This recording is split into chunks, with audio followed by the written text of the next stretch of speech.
olhar comigo aí até o capítulo 5, verso 12, nós temos a travessia do Jordão, que também é uma temática importantíssima para o entendimento do livro, não é? Moisés viu a terra, mas não pôde entrar na terra. O povo agora tem uma nova liderança, e essa nova liderança precisa conduzir o povo, que já caminhava no deserto por 40 anos, e agora finalmente iria atravessar o Jordão, dando assim o primeiro passo para a conquista da terra. Você vai encontrar no capítulo 5, verso 13 até 12, verso 24, essa conquista da terra. E foi realmente essa porção onde estudamos acerca das batalhas contra os reis, contra 7 povos poderosos que havia em Canaã e que foram vencidos porque Deus estava na liderança da peleja. Olhe para mim, por favor.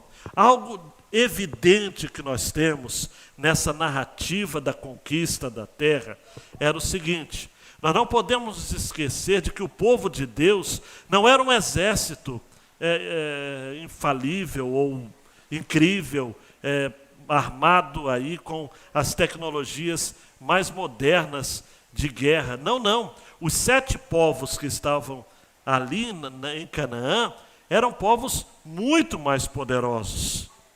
Mas eles não tinham o principal. Eles não tinham o Senhor. O Senhor estava com o seu povo. Por isso que a conquista aconteceu num período de aproximadamente 7 anos. Foram 7 anos de pelejas em que o próprio Senhor havia estado à frente do seu povo. Do capítulo 13, amados, quando Deus chega para Josué e diz assim: olha, você já está bem idoso, mas ainda tem muita terra para ser conquistada. E essa foi uma mensagem que despertou o ímpeto de muitos aqui, eu tenho certeza.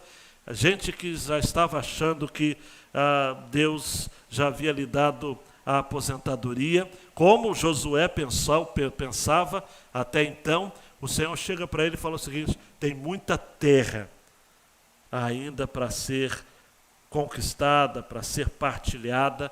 E daí do capítulo 13, 1 até 22, 34, nós temos então a partilha dessa terra, tá ok?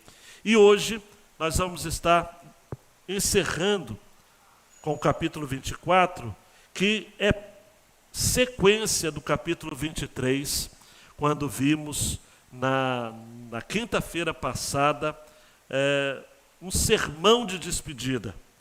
Josué reúne os principais do povo, reúne o povo como um todo, e se Deus havia dito no capítulo 13, você já está velho, mas ainda tem muita terra para ser conquistada, no capítulo 23 é Josué que diz: eu já estou bem velho e vocês viram tudo que o Senhor já fez ao nosso redor. Então, onde ele usa de uma expressão que é incrível, no versículo 14, né? A Nova Almeida Atualizada traduziu assim: eis que hoje sigo pelo caminho de todos os mortais, não é? Josué diz assim: olha, eu já estou chegando ao final da minha vida e eu sei de uma coisa: nenhuma só promessa falhou de todas as promessas. Boas palavras que o Senhor, seu Deus, lhes falou. Capítulo 24, nós temos o último sermão. Se você preferir chamar de sermão de despedida, parte 2, está de boa. Josué agora faz um sermão olhe para mim, mais incisivo, mais direto. Porque eu tenho para mim, amados, que Josué já previa que ao passar a sua geração, aquele povo seria tentado a voltar atrás, a renunciar ao Senhor. Que foi justamente o que aconteceu. Você vai ver lá em Juízes, hoje eu reli esse texto algumas vezes e com o coração extremamente apertado, né? Juízes 2, a partir do versículo 8, a partir do versículo 6, do capítulo 2 de Juízes. Depois que Josué despediu o povo, os filhos de Israel se foram, cada um a sua herança para possuírem a terra. O povo serviu o Senhor todos os dias de Josué e todos os dias dos anciãos que ainda sobreviveram por muito tempo depois de Josué e que viram todas as grandes obras que o Senhor tinha feito por Israel. Josué, filho de Num, servo do Senhor, morreu com a idade de 110 anos, foi sepultado em sua própria herança, em Timnat-Heres, na região montanhosa de Efraim, ao norte do Monte Gaás. Toda aquela geração também morreu e foi reunida a seus pais, e depois dela se levantou uma nova geração que não conhecia o Senhor, nem as obras que ele havia feito por Israel. Eu tenho para mim que Josué já previa isso. Por isso que nesse sermão ele é muito incisivo, muito direto e muito pessoal. Ele chama para si a responsabilidade, sobretudo naquela frase que é mais famosa do livro de Josué e que até peguei um pouco dela, um pedaço dela como tema da mensagem. Eu e a minha casa serviremos ao Senhor. Ele chega a dizer o seguinte: eu não sei quanto a vocês. O que a gente pode aprender, amados, nesse texto? De renovação da aliança. Preste atenção aqui. Nós não somos responsáveis diretamente pela fé da outra geração. Nós temos que comunicar os valores da fé. Nós temos que compartilhar os princípios da palavra de Deus aos nossos filhos e, se preciso, aos filhos dos nossos filhos. Porque eu conheço avós que, se elas não chamarem para si a responsabilidade de encaminhar os seus netos para os caminhos do Senhor, a coisa não anda, não. Mas, naquilo que corresponde à nossa tarefa, naquilo que corresponde o nosso compromisso, eu creio que Deus honra. E creio que precisamos realmente assumir o compromisso de sermos fiéis ao Senhor em todos os dias da nossa vida. Temos um compromisso.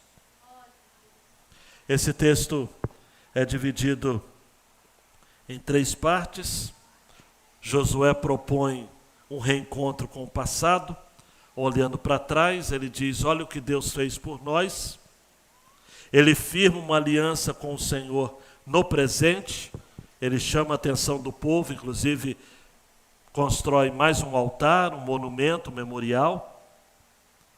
E ele termina o seu livro, ou termina um livro para ele, porque os versos 29 a 33 obviamente não foram escritos por Josué, onde é registrado a morte dele, mas ele deixa um legado para o futuro. E chegando a essa parte, querendo Deus, eu vou explicar e a importância da gente também deixar um legado para o futuro. Vamos ao texto, amados. Preste muita atenção na leitura e acompanhe comigo. Depois Josué reuniu todas as tribos de Israel em Siquém e chamou os anciãos de Israel, os seus chefes, os seus juízes e os seus oficiais, e eles se apresentaram diante de Deus. Então Josué disse a todo o povo: assim diz o Senhor, Deus de Israel: antigamente os pais de vocês, incluindo Tera, pai de Abraão e de Naor, viviam do outro lado do Eufrates e serviam outros deuses. Eu, porém, trouxe Abraão, pai de vocês, do outro lado do rio, e o fiz percorrer toda a terra de Canaã. Também multipliquei a descendência dele e lhe dei Isaque, a Isaque dei Jacó e Esaú. A Esaú dei como propriedade as montanhas de Seir, mas Jacó e seus filhos desceram para o Egito. Então enviei Moisés e Arão e castiguei o Egito com o que fiz ali. E depois tirei vocês de lá. Quando tirei os seus pais do Egito, vocês chegaram até o mar. Os egípcios perseguiram os pais de vocês com carros de guerra e cavaleiros até o Mar Vermelho. Os pais de vocês clamaram, e o Senhor pôs escuridão entre vocês e os egípcios, e trouxe o mar sobre eles, e o mar os cobriu. Vocês viram com seus próprios olhos o que eu fiz no Egito. Depois vocês viveram no deserto por muito tempo. Daí eu os trouxe à terra dos amorreus, que moravam do outro lado do Jordão. Eles lutaram contra vocês, mas eu os entreguei nas mãos de vocês. Vocês tomaram posse da terra deles e eu os destruí diante de vocês. Então o rei de Moabe, Balaque, filho de Zipó, se levantou e lutou contra Israel. Mandou chamar Balaão, filho de Beor, para que os amaldiçoasse. Porém eu não quis ouvir Balaão, e ele teve de abençoar vocês. E assim eu os livrei das mãos de Balaque. Vocês atravessaram o Jordão e chegaram a Jericó. Os moradores de Jericó lutaram contra vocês, e o mesmo fizeram também os amorreus, os serizeus, os cananeus, os heteus, os girgazeus, os heveus e os jebuseus. Porém, eu os entreguei nas mãos de vocês. Enviei vespões adiante de vocês, que os expulsaram de diante de vocês, bem como os 2 reis dos amorreus. E não foram as espadas nem os arcos de vocês que fizeram isso. Eu lhes dei uma terra em que vocês não trabalharam, e cidades que vocês não haviam construído. Vocês estão vivendo nessas cidades e comem das vinhas e dos olivais que não plantaram. Agora, pois, temam o Senhor e o sirvam com integridade, com fidelidade. Joguem fora os deuses que os pais de vocês serviram do outro lado do Eufrates e no Egito, e sirvam o Senhor. Mas se vocês não quiserem servir o Senhor, escolham hoje a quem vão servir. Se os deuses a quem os pais de vocês serviram do outro lado do Eufrates, ou os deuses dos amorreus em cuja terra vocês estão morando, eu e a minha casa serviremos o Senhor. Então o povo respondeu: longe de nós abandonar o Senhor para servir outros deuses, porque o Senhor é o nosso Deus, Ele quem nos tirou, a nós e aos nossos pais, da terra do Egito, da casa da servidão. Ele é quem fez esses grandes sinais aos nossos olhos e nos guardou por todo o caminho que andamos e entre todos os povos pelo meio dos quais passamos. O Senhor expulsou de diante de nós todas essas gentes, até o amorreu, morador da terra. Portanto, nós também serviremos o Senhor, pois Ele é o nosso Deus. Então Josué disse ao povo: vocês não poderão servir o Senhor, porque é Deus santo, Deus zeloso, que não perdoará a transgressão e os pecados de vocês. Se abandonarem o Senhor e servirem deuses estranhos, Ele se voltará contra vocês, e lhes fará mal, e os destruirá, depois de lhes ter feito bem. Então o povo disse a Josué: não! O que queremos é servir o Senhor. Josué disse ao povo: vocês são testemunhas contra vocês mesmos de que escolheram o Senhor para servir. E eles disseram: sim, somos testemunhas. E Josué continuou: agora, pois, joguem fora os deuses estranhos que há no meio de vocês e inclinem o coração ao Senhor Deus de Israel. O povo disse a Josué: ao Senhor nosso Deus serviremos, e obedeceremos a sua voz. Assim, naquele dia, Josué fez aliança com o povo, e lhes deu estatutos e juízos em Siquém. Josué escreveu essas palavras no livro da lei de Deus. Pegou uma grande pedra e a erigiu ali, debaixo do carvalho que estava junto ao santuário do Senhor. Então Josué disse a todo o povo: eis que esta pedra nos será testemunha, pois ouviu todas as palavras que o Senhor nos tem dito. Portanto, será testemunha contra vocês, para que não mintam ao Deus de vocês.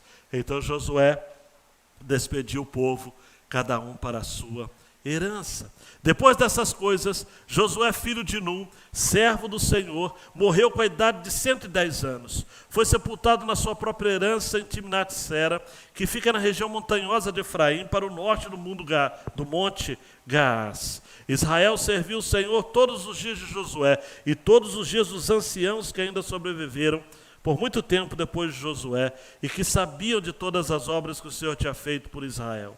Os ossos de José, que os filhos de Israel trouxeram do Egito, foram sepultados em Siquém, naquela parte do campo que Jacó havia comprado dos filhos de Amor, pai de Siquém, por 100 peças de prata, e que veio a ser a herança dos filhos de José. Morreu também Eleazar, filho de Arão, e o sepultaram em Gibeá, cidade que pertencia a Finéias, seu filho, e que lhes tinha sido dada na região montanhosa de Efraim. A grande ideia desta passagem, João Renato, é que celebremos nosso compromisso de sermos tementes e fiéis ao Senhor com a nossa família, todos os dias da nossa vida. Estou feliz porque nesta noite o Senhor trouxe famílias aqui. Então, junto com a sua família, vamos fazer desta exposição e deste culto um incentivo para que, como família, possamos celebrar esse nosso compromisso de sermos tementes e fiéis ao Senhor. Eu creio que todos, amados, os nossos filhos estarão entendendo também este compromisso que vamos estar estabelecendo juntos. O texto, amados, é autoexplicativo, né? A primeira parte é um reencontro com o passado. Todo o povo está reunido em Siquém. Por que Siquém? Porque foi em Siquém que, segundo Gênesis 12, 6 e 7, Abrão edificou ali um altar quando ele saía da sua terra e chegou ali em Canaã. Foi em Siquém que o Senhor apareceu a Abraão e lhe disse: darei esta terra à sua descendência. Também foi em Siquém que Jacó e sua família, em Gênesis 35, 2 a 4, chamou a atenção dos seus familiares, dizendo: joguem fora os deuses estranhos que há no meio de vocês. Purifique-se e troque de roupa. Vamos nos preparar e ir para Betel. Farei ali um altar ao Deus que me respondeu no dia da minha angústia e me acompanhou no caminho por onde andou. E aí então todos os familiares ofereceram ou entregaram, não é? Deuses estranhos a Jacó, argolas que pendiam das orelhas, e Jacó escondeu debaixo do carvalho que está junto a Siquém. Esse mesmo lugar. Então este lugar não foi escolhido à toa, amados. No mesmo lugar, preste atenção, em que Abrão, ainda Abrão, né? Não era ainda Abraão, chegou na terra e edificou um altar e recebeu de Deus a promessa de que aquela terra seria conquistada, o mesmo lugar que mais tarde Jacó vai recolher os deuses, porque uma das suas esposas, Raquel, havia roubado os deuses do seu pai, Labão, e outros descendentes familiares e servos de Jacó também tinham seus ídolos. Todos aqueles deuses foram enterrados ali, nesse local, mais estratégico impossível. Josué diz: olha o que Deus fez ao longo da nossa história. Olha o que ele fez com Abrão, nosso patriarca, saindo da terra de Ur dos caldeus, abandonando seus deuses além do Eufrates, ali na Mesopotâmia, para servir ao Senhor a que o havia chamado. os patriarcas, Abraão, Isaque, Jacó, versículos 2 a 4. Vamos nos lembrar daquilo que Deus fez no Êxodo, no Egito, nos tirando dali com a sua forte mão. Vamos lembrar nos versículos 8 a 10 daquilo que Deus fez na condução do povo durante a caminhada no deserto. Vamos lembrar, versos 11 a 13, das conquistas da terra prometida. E eu tenho certeza que você prestou atenção na leitura. Tudo, em todas as ações, há uma expressão semelhante. Eu fiz. Eu fiz. Né? Repare comigo, lendo o texto, você vai perceber isso. Né? Versículo 3, eu trouxe. Né? Eu multipliquei. Eu dei. Eu fiz ali. Eu tirei vocês. Os pais de vocês clamaram e o Senhor pôs escuridão entre vocês e os egípcios. Versículo 8, eu trouxe a terra dos amorreus que moravam do outro lado do Jordão. Versículo 8 ainda, eles lutaram contra vocês, mas eu os entreguei nas mãos de vocês. Vocês tomaram posse da terra e eu os destruí diante de vocês. Soberania de Deus e responsabilidade humana caminhando juntos. Deus deu. Nós tomamos posse. Esse é o padrão, amados. Deus diz, eu trouxe, eu entreguei, vocês tomaram posse, eu destruí. Há também menção aqui no versículo 11 dos 7 povos poderosos que eu citei para vocês: amorreus, fariseus, cananeus, heteus, gigazeus, heveus, jebuseus, mas o Senhor entregou. Há uma figura lindíssima no versículo 12: enviei vespões adiante de vocês. Aqui não é literal não, amados, mas é um símbolo que reforça o seguinte: olha, eu coloquei pânico nos inimigos de vocês, eu agi em favor de cada um de vocês. Gosto muito do versículo 12, parte final. Não foram as espadas nem os arcos de vocês que fizeram isso. Versículo 13, eu lhes dei uma terra que vocês não trabalharam. Vocês moram em cidades que vocês não construíram. Vocês comem das vinhas e dos olivais que vocês não plantaram. Amados, essa não é a nossa realidade espiritual. Nós não temos usufruído do melhor desta terra, amados. A despeito de todas as adversidades, não é o Senhor quem tem nos sustentado, sim ou não? Não é Ele que nos tem dado, amados, infinitamente muito mais de tudo que pedimos ou pensamos. Nós vamos ver isso aos Efésios. Deus não tem sido espetacular, Ele não tem sido tremendo, único. Ele não tem nos sustentado, amados. Como diz o hino, Ele não tem esquecido do seu povo. A despeito das lutas que temos travado, o Senhor está conosco. O Senhor está conosco. É bom relembrar o passado, amados. Quando você estiver sendo tentado a murmurar, meu irmão, a murmurar, minha irmã, olhe para trás. Lembra do lixo que o Senhor lhe tirou, do lixo que o Senhor lhe tirou, da lama que Ele lhe tirou, de uma vida sem significado. Gente aqui que tomava medicamento para dormir, para ter paz. Contexto familiar extremamente disfuncional.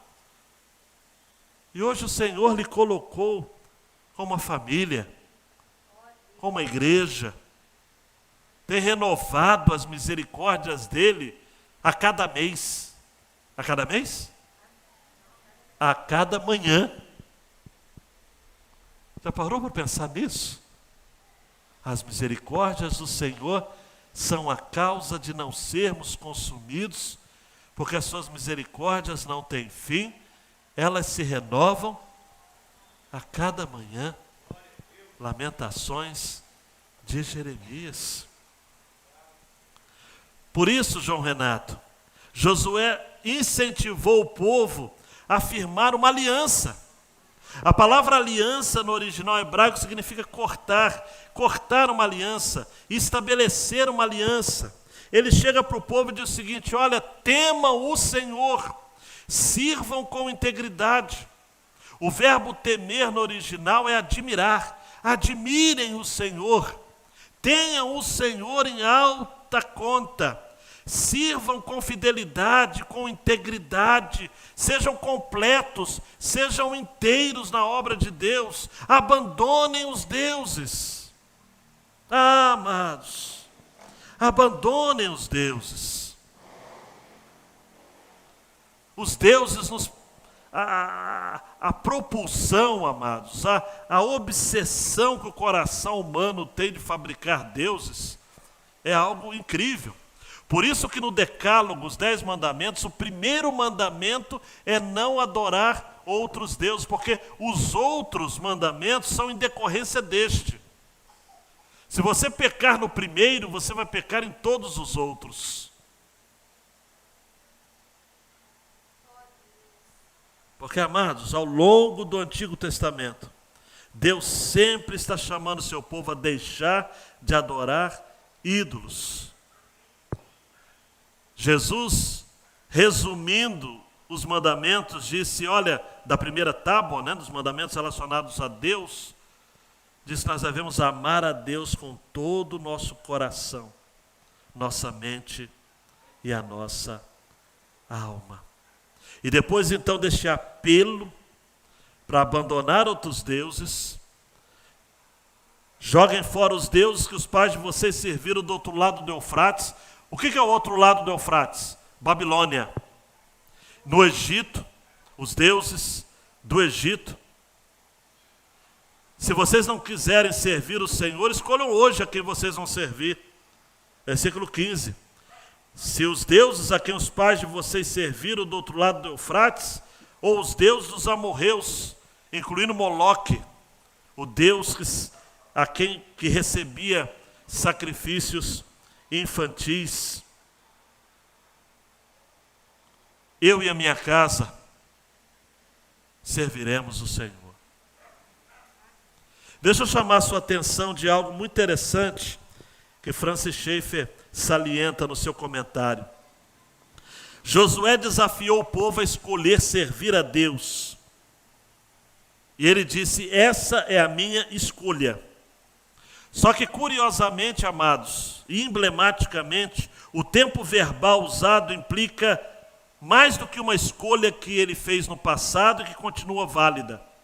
O tempo verbal é aquilo que os gramáticos chamam de ação contínua, ou seja, envolve passado, mas também envolve presente e futuro.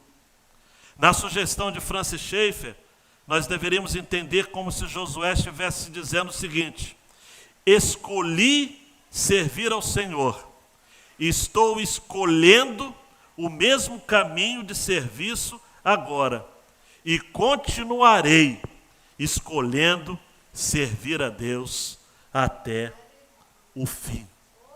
Em outras palavras, preste atenção, ele escolheu e permaneceu escolhendo. Essa palavra não foi uma afirmação inflada pela euforia do momento. Estava arraigada numa compreensão que Josué tinha, amados, e que eu e você precisamos ter, que como pessoas feitas à imagem de Deus, nós não temos outra escolha na vida a não ser servi-lo, adorá-lo. Por isso que algumas versões diz, cultuaremos o Senhor. Agora, não tem como, amados, servir a Deus e servir aos outros deuses, porque Deus é ciumento. Por isso que quando o povo disse, não, nós vamos servir, nós serviremos o Senhor, no versículo 19, o próprio Josué diz, olha, vocês não vão poder servir, porque Ele é santo.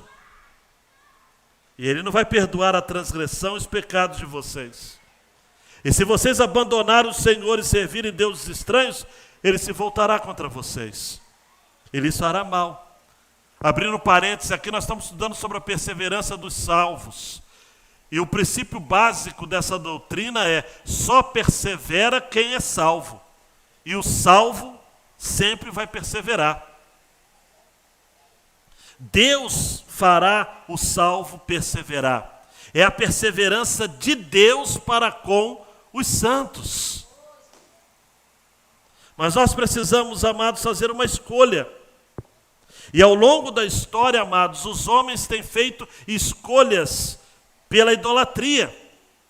Você conhece o texto clássico, por exemplo, de Isaías 44, 14 a 20, em que o homem corta para si cedros, toma um cipreste, um carvalho, metade dessa árvore vai para o fogo, e a outra metade os homens fazem um deus, uma imagem de escultura, e ainda se ajoelham diante dela, dizendo: livra-me, porque tu és o meu Deus.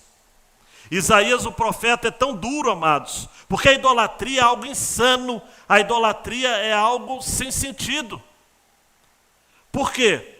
Porque Isaías vai dizer no mesmo capítulo 44, versículo 18: nada sabem, nem entendem, porque os olhos deles estão grudados para que não vejam, e o coração deles já não pode entender.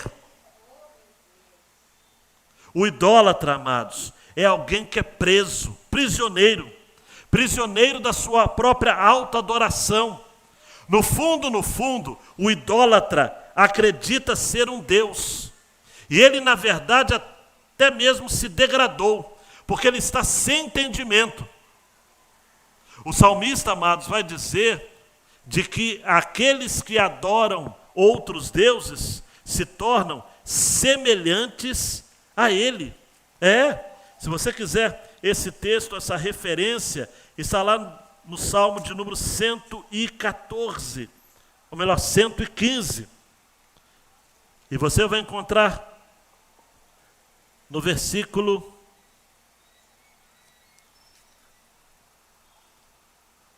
a partir do versículo 2, não é? Porque diriam as nações: onde está o Deus deles? O nosso Deus está no céu e faz tudo como lhe agrada. Aí há um contraste. Os ídolos das nações são prata e ouro, obra de mãos humanas. E aí prossegue, né? Tem boca, mas não falam, tem olhos e não veem. Versículo 8: tornem-se semelhantes a eles os que os fazem e todos os que neles confiam. É a idolatria, amados. Por isso que uma aliança foi estabelecida aqui. Por isso que foi necessário que mais um altar de pedras fosse erguido ali, em Siquém. Versículo 25: assim naquele dia Josué fez aliança com o povo e lhes deu os estatutos e juízos em Siquém. Josué escreveu essas palavras no livro da lei de Deus, pegou uma grande pedra, a erigiu ali debaixo do carvalho que estava junto ao santuário do Senhor. Então Josué disse a todo o povo: eis que esta pedra nos será testemunha, pois ouviu todas as palavras que o Senhor nos tem dito. Portanto, será testemunha contra vocês, para que não mintam ao Deus de vocês. Tinha de ser ali, tinha de ser em Siquém, o lugar onde Abraão, antes politeísta, antes adorador de vários deuses, agora ele ouve a voz do Deus verdadeiro, do Elohim, do Yahvé, do Deus único, do Senhor absoluto, do Deus que o nome é impronunciável, totalmente santo, zeloso. Jacó chama a atenção dos seus familiares ali, em Siquém, no mesmo lugar, amados. O povo assume um compromisso com a lei do Senhor. E o livro termina na porção 3, com Josué morrendo. Mas há um detalhe muito interessante, amados, porque No capítulo 24 não aparece, amados, no último sermão de Josué, o nome de Moisés. Isso é muito interessante. Agora, Josué está mais velho e já está com autoridade de falar em seu próprio nome. Chega um determinado ponto na nossa vida, olhe para mim, meu queridão e minha queridona, que nós não vamos mais poder esperar ou depender da autoridade dos nossos antepassados. Porque a fé dos nossos pais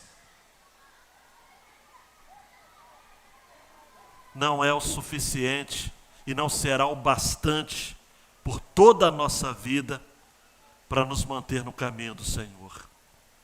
Nós vamos precisar ter a nossa fé, a nossa experiência. Eu tenho muita preocupação com essa nova geração. Eu tenho um filho adolescente, alguns aqui têm, outros filhos com idades ainda menores de idade. Como será essa nova geração? Até um determinado ponto, nós vamos continuar caminhando com eles. Moisés, mesmo morto, influenciava Josué. Influenciou Josué no livro todo. Mas ao final do livro, o nome Moisés não aparece mais. Só aparece o nome de Josué. E Josué morre. Homens de Deus também morrem. Curiosamente, ele morre 10 anos mais novo que Moisés. Moisés morreu com 120 anos, Josué morre com 110 anos. Ele é sepultado. Israel serve ao Senhor durante todos os seus dias. No versículo 32 aparece um texto que é para conectar Josué com o final de Gênesis. Para dizer que toda a conquista da terra teve como base tudo aquilo que nós temos nos 5 primeiros livros da Bíblia. Por isso que alguns comentaristas chamam Gênesis a Josué de Hexateuco, justamente por conta dessa linha. Gênesis termina com José comentando de que os seus ossos deveriam ser levados. Se você for ver o finalzinho de Gênesis, capítulo 50, versículo 25, José pediu aos filhos de Israel que fizessem um juramento, dizendo: Deus certamente visitará vocês. Quando isso acontecer, levem os meus ossos daqui. José morreu com a idade de 110 anos. Curiosamente, a mesma idade de Josué, que Josué morreu. Eles embalsamaram o seu corpo, o puseram num caixão no Egito. Há evidências de que esse corpo, os ossos, foram levados. Em Êxodo nós temos uma menção, capítulo 13, versículo 19. Moisés levou consigo também os ossos de José, pois este havia feito com que os filhos de Israel jurassem solenemente: Deus certamente visitará vocês. Quando isso acontecer, levem os meus ossos daqui. Aconteceu. Os ossos de José finalmente foram sepultados. Onde? Em Siquém. Repito, o mesmo lugar que Deus apareceu a Abraão. Tudo é simbólico aqui. A graça levou José de volta para casa. A graça levou os ossos de José de volta para casa. E termina com a morte do sacerdote Eleazar também. Ele é sepultado, tá, na região montanhosa de Efraim. A morte, amados, desde a queda, está presente na história da humanidade. Gênesis 3,19 diz: no suor do seu rosto você comerá o seu pão, até que volte à terra, pois dela foi formado, pois você é pó, e ao pó voltará. A nossa esperança está em Apocalipse 21:4, quando chegará um dia que Ele nos enxugará dos nossos olhos toda lágrima, e não existirá mais morte, já não haverá luto, nem pranto, nem dor, porque as primeiras coisas passaram. Duas verdades eu creio que conclui o livro de Josué, para a gente ir para casa assim, impactado. Primeiro, João Renato, nós temos de lidar com a pior idolatria que existe, a que está mais escondida e é mais danosa. Jogue fora seus ídolos do coração. Eu não vou ter tempo para trabalhar Ezequiel 14, 3-5. Então depois você consulte. Filho do homem, estes homens levantaram ídolos dentro do seu coração.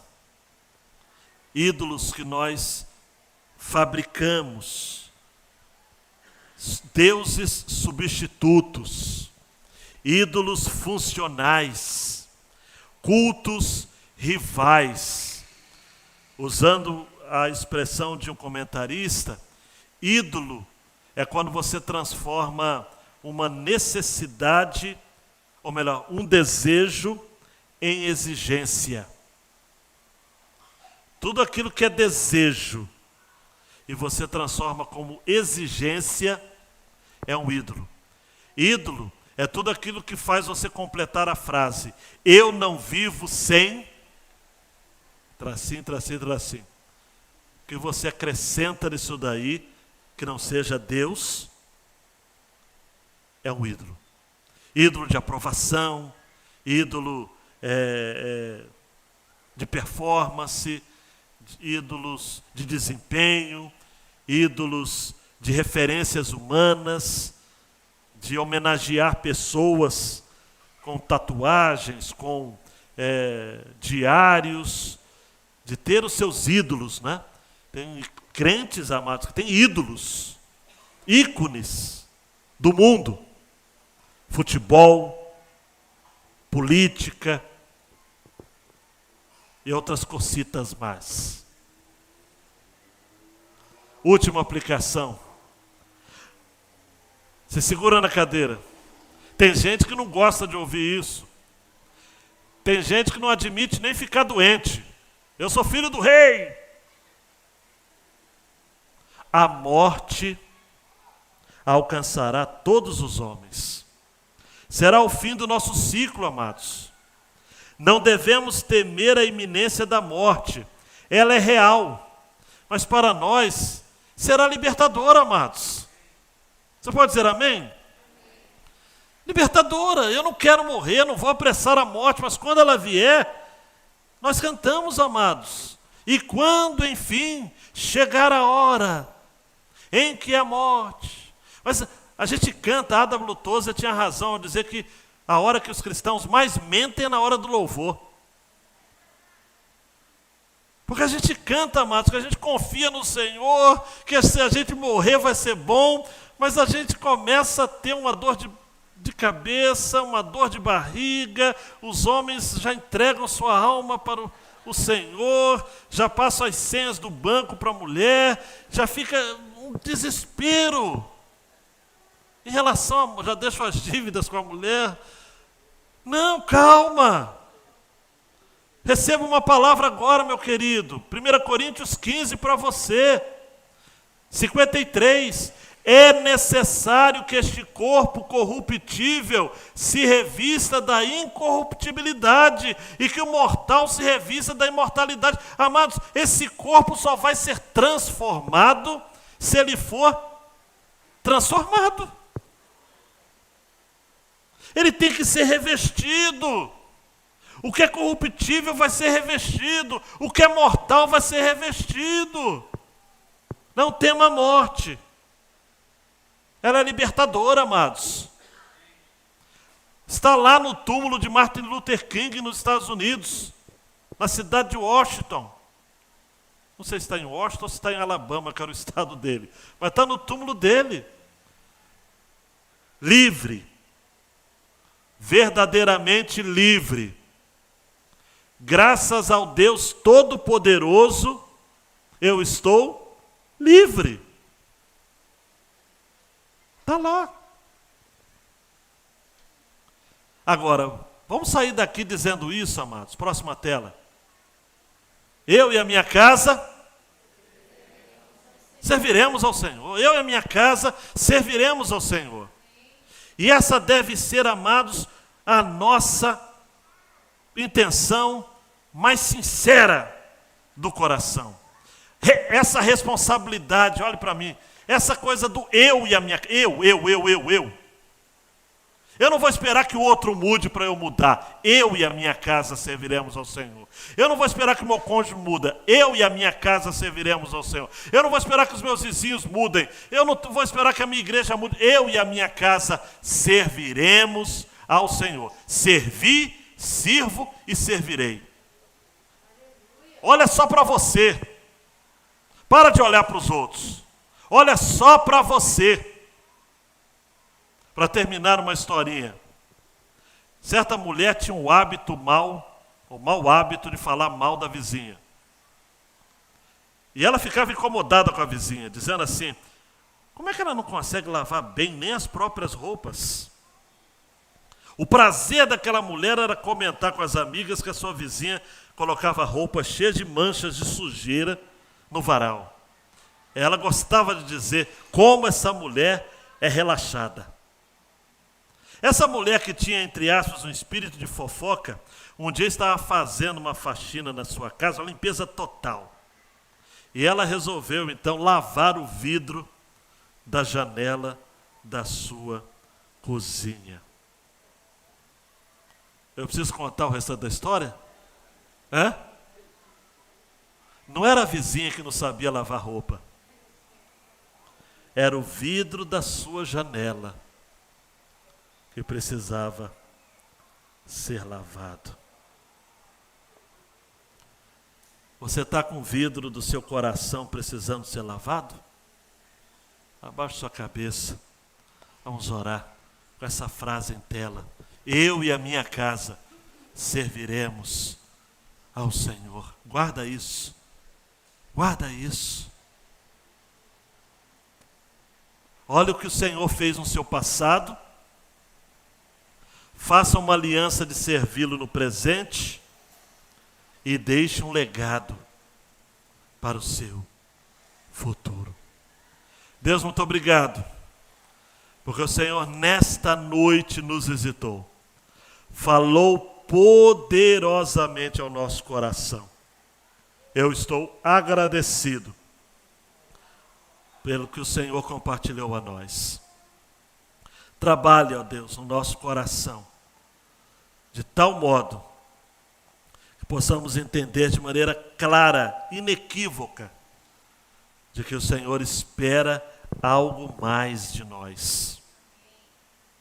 Sonde o nosso coração, como diz o salmista. Sonda-me, ó Deus. Vê o meu coração. Vê naquilo que cada um de nós precisa mudar. E opere a sua mudança na nossa vida. Para que, de fato, possamos dizer em alto e bom som, eu e a minha casa servi, sirvo e servirei ao Senhor. No nome de Jesus. Amém e amém. Ore silenciosamente, que Deus abençoe a todos nós e nos desafie diariamente pela sua palavra.